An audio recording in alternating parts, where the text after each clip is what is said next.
Μια χαμένη όπερα του Ιταλού συνθέτη Τζοακίνο Ροσίνι, το ταξίδι στο Ρέιμς, έδωσε το τελευταίο διάστημα στην πολωνική πρωτεύουσα, τη Βαρσοβία, το στίγμα όλων των πολιτικών προβληματισμών που αναπτύχθηκαν στη γυραιά Ήπειρο με αφορμή τον πόλεμο στο Ιράκ.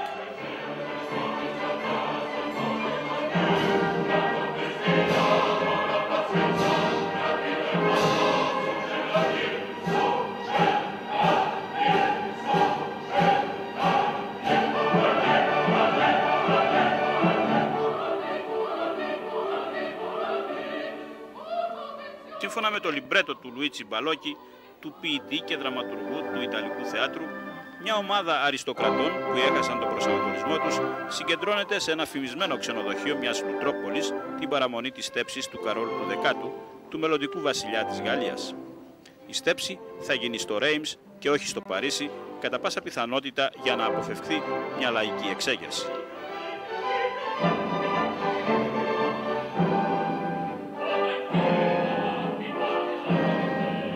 Ο σκοπός όλων αυτών που συγκεντρώθηκαν στο ξενοδοχείο του Λι Ντόρ ήταν να πάνε στο Ρέιμς. Αλλά ο της δυστυχίας δεν υπάρχουν όσα άλογα χρειάζονται για να σύρουν τις άμαξες. Τι να υπονοούσε άραγε με αυτό το συμβολισμό ο Ιταλός δραματουργός?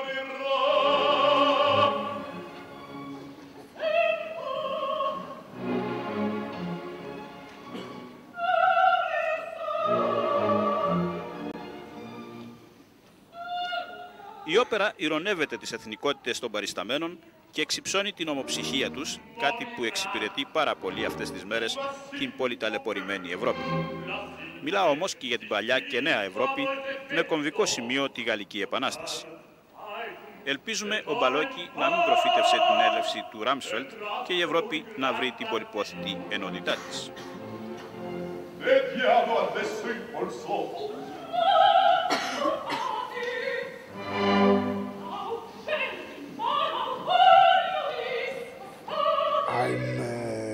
I am very strongly in favor of the unanimity and of the unity of the European Union. That's a pity that the common foreign policy can be not possible at that time. In what way could that happen? I think we should discuss. Everybody in the European Union should discuss and should be ready to compromise.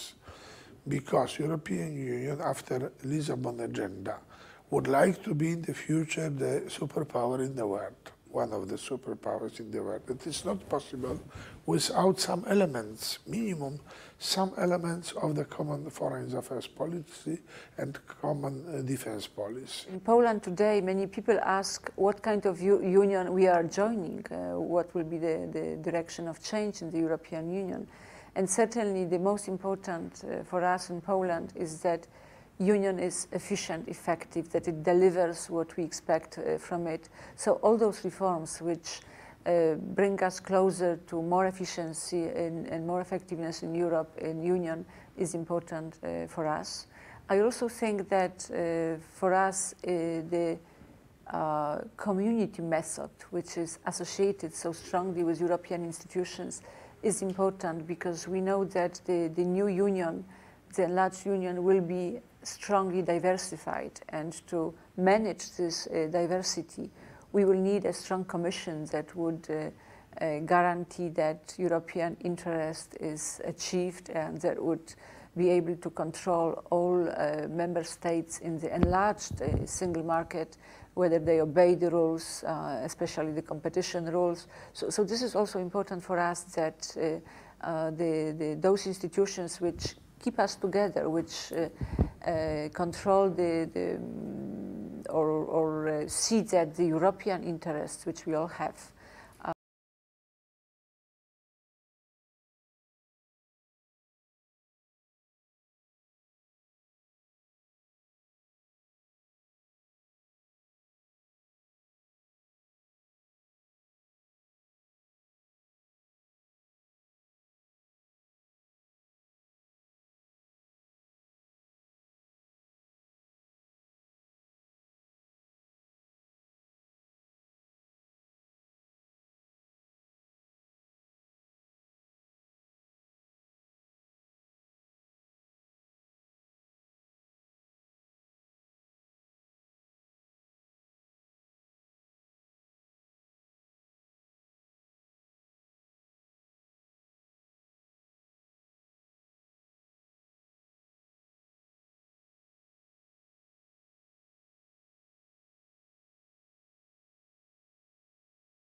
NATO. After Iraq war, it will be one of the first issues. And also we have the third one problem, not only the crisis, the so-called crisis inside the European Union and crisis in NATO, but also the problem of the re-establishing the unity with transatlantic unity or Euro-Atlantic unity, because America needs Europe and Europe needs America. In our history, there is justification for that in our history, where the role of America back in 19th century, at the beginning of 20th century, when we had a lot of poverty in Poland and many people emigrated to the US for bread, and then we had throughout also the previous regime, before 1990, we had a lot of support coming from the Polish diaspora in the United States for individual families here in Poland. We had a lot of those remittances from the immigrants or a lot of financial support. So there is in people's mind, there is this presence of America as somebody who cared for us, who helped us in the past. So I wouldn't wonder why it is. The problem for us today is that we believe that both Europe and the world needs Euro-Atlantic dialogue, cooperation. We really believe that for the challenges that we are all facing around, neither US can make it alone, nor Europe. So that's why this dialogue, and we also feel as our responsibility to facilitate this dialogue, because we maybe traditionally have better relations with the United States than maybe some of the current EU member states. Rapid deployment force, yes. Own airlift capacity, yes. Own intelligence capacity, why not? The ability to effectively police situations that require pacification and control, yes. Effective application of all the so-called Petersburg tasks, peacekeeping, peacemaking, humanitarian crisis, and what have you.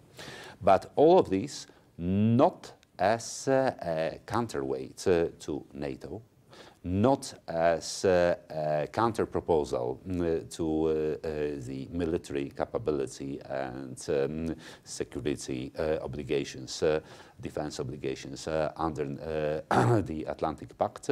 We would see everything as a useful complement to NATO, not as an alternative to NATO. For Poland's transatlantic relationship in its political security and military capability aspects remains the cornerstone of European security, of Poland's security, of course, too.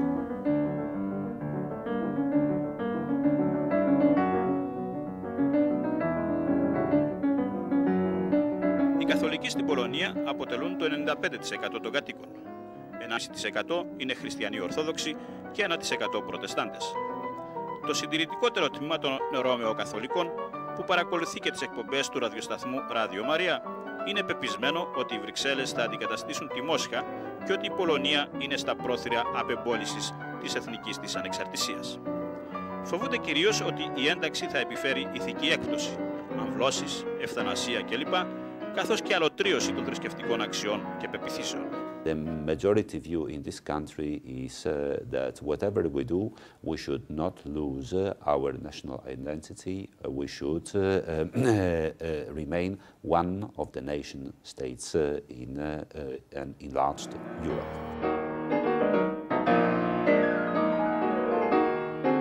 Η Πολωνία άλλαξε τη διαδρομή της ιστορίας το 1989, καθώς έγινε το πρώτο ανατολικό ευρωπαϊκό κράτος που απέβαλε τον κομμουνισμό, επαληθεύοντας το σχόλιο του Στάλιν το 1944 ότι η εφαρμογή του κομμουνισμού στην Πολωνία ήταν σαν να έβαζε σέλα σε μια αγελάδα. Will be very clear tendency to establish the relations between Brussels and Moscow directly, because we have with Russia and Europe very strategic transfer and transport agreements, and oil agreements and infrastructure agreements and so on. This is because Poland would like to establish inside the European Union so-called Eastern dimension. That means Germany, Nordic dimension with Scandinavian and Baltic Republic, Poland, Czech Republic and Slovakia. Because we as Poland, we have the feeling that we are competent to describe some elements of the Eastern policy of the future European Union.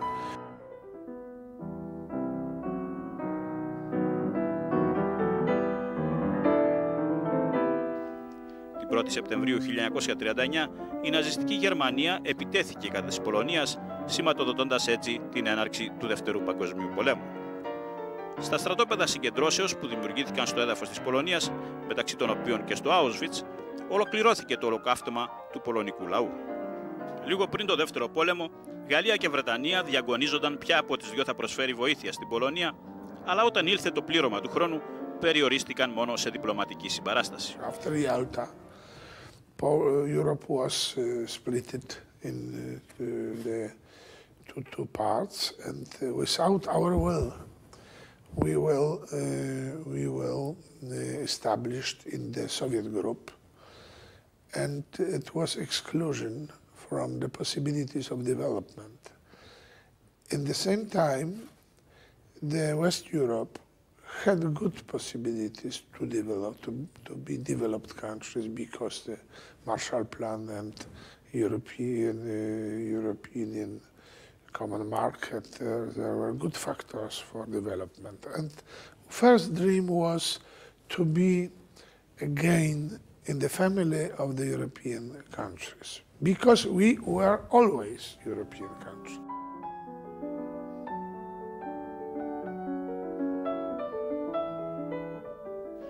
Η Πολωνία ταράσσεται το τελευταίο διάστημα από σοβαρά σκάνδαλα και μια κυβερνητική αλλαγή δεν είναι εκτός προβλέψεων.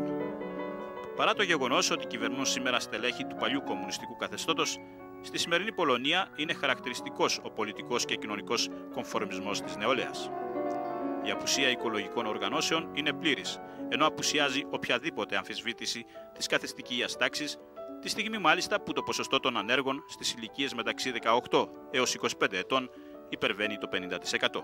Poles accept values which are fundamental of the European Union. The third one point of view is that we need new potential for development, and this capital and new instruments and new chances we see in the good developed union, in which is very good yearly budget, and the programs and common policies, they can serve us the help. This is very important for us. However, we don't want to see European Union only as the common market, capital, corporations and so on. We would like to see European Union as the integration bloc, also for values and for so-called the spirit dimension. Well, now as before, it is, first of all, the participation in the European construction. Poland has been part of this continent forever, part of the European civilization and culture for the last 1,000 years or more. Poland wanted to become part of the European integration. This should give us more security, more stability. This should create additional boost to our economic growth. This should enable Poland to speed up the necessary modernization of the country. And this should enable Poland, above all, to take active part and play the necessary role in shaping Europe's future, in taking part in the decision-making process.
μετέφερε την πρωτεύουσα από την Κρακοβία στη Βαρσοβία. Είναι το δεύτερο κατά σειρά παλαιότητας λαϊκό μνημείο στην Πολωνία, μετά τον Ποσειδώνα του Γκτάνσκ, που υψώθηκε από το γιο του βασιλιά στα 1644. Η πλατεία της παλιάς πόλης είναι η πιο αγαπητή πλατεία στη Βαρσοβία και μια από τις πιο αγαπητές στην Πολωνία. Εάν κανείς βρισκόταν εδώ το 1945, θα έβλεπε μια θάλασσα από ερείπια. Τώρα η πλατεία είναι ένας συνδυασμός αναγεννησιακού και μπαρόκ ρυθμού με γοτθικά και νεοκλασικά στοιχεία. Είναι μια ζωντανή πλατεία και δεν δίνει την εντύπωση αντιγράφου.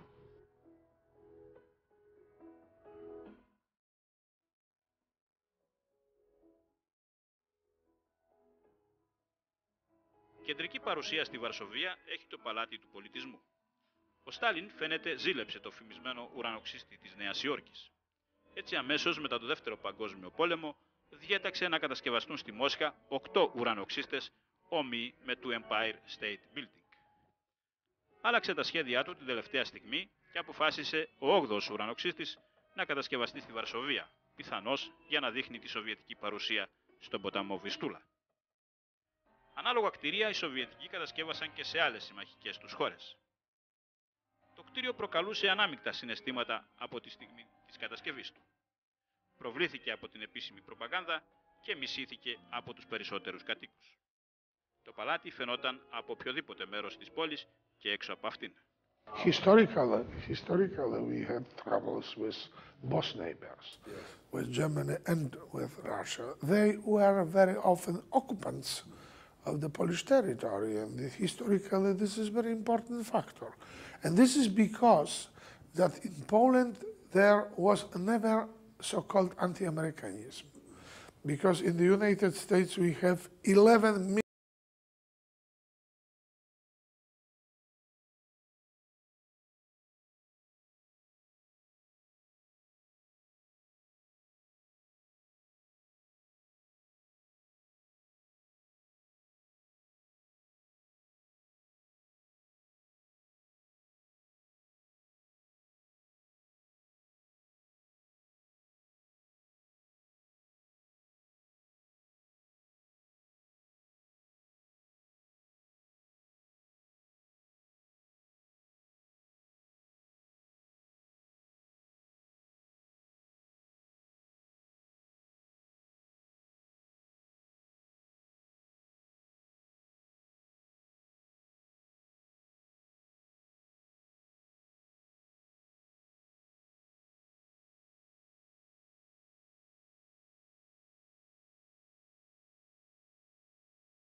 Thank you.